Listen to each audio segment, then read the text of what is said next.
तो मोह मद मत्सर के नाश का उपाय नाम जप बताया है। पूज्य महाराज जी कृपा करके बताएं कि नाम जप के द्वारा इन विकारों के नाश का कोई निश्चित क्रम है अथवा नाम जप इन सभी का एक साथ नाश करता है? नहीं, क्रम धीरे धीरे धीरे धीरे। इनको पहली बात तो है, जैसे आप गृहस्थ हो तो इसके दो विभाग कीजिए। एक भोग प्रवृत्ति को धर्म पूर्वक भोगना, और एक भोग प्रवृत्ति जो मनमानी भोगना अधर्म पूर्वक। तो अधर्म पूर्वक का तो त्याग कीजिए।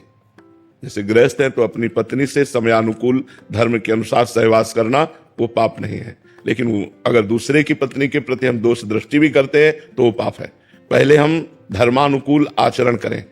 जो हमारे धर्मानुकूल आचरण होंगे और नाम जप होगा तो धर्मानुकूल विषय भोग से विषयों से घृणा होने लगती है, और अधर्माचरण से भोगे हुए विषय में आसक्ति पैदा होने लगती है। ये स्वाभाविक है। तो जब हम नाम जप करते हैं तो पहले जैसे 100% काम आया। अगर धर्मानुकूल है तो हम उसे भगवान का स्मरण करते हुए भोग लेते हैं, तो वो आपको बांधेगा नहीं।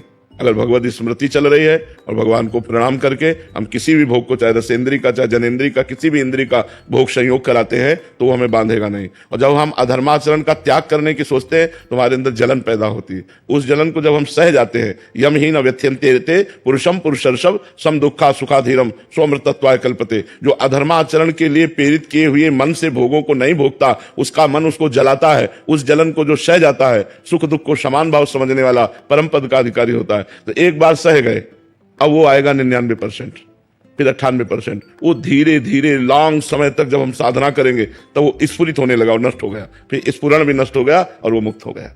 ये ऐसा नहीं कि 4 दिन भजन करो तो काम आदि दोष नष्ट हो जाएंगे। ये भगवान शंकर की समाधि को भंग कर दिया काम ने।